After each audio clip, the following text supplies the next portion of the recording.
Suspendre pour 3 mois la vente des tapis puzzle pour enfants, le temps de procéder à de nouveaux tests sur leur nocivité. En cause, vous le savez, une substance chimique, le formamide. De quoi s'agit-il précisément? Que doivent faire les familles qui possèdent déjà ces tapis? Les questions et les réponses, Gilles Marinet, Jean-François Monnier. Les tapis puzzle interdits de rayon, la vente est suspendue pour 3 mois.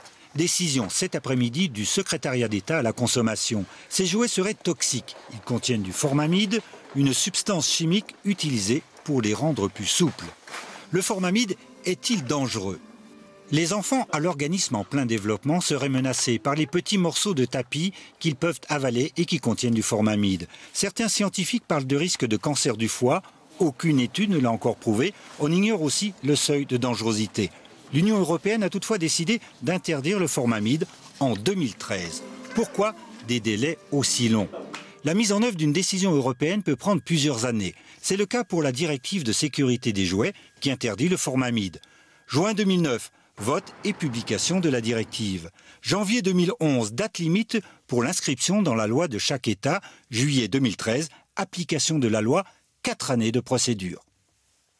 Là, il rentrait en vigueur pour 2013 pour laisser le temps aux fabricants de s'adapter et aussi pour développer les normes nécessaires. Pour en finir, a décidé d'utiliser au Sénat la procédure du vote unique. C'est une manière d'abréger les débats. Thierry Curtet, Nicolas Auer.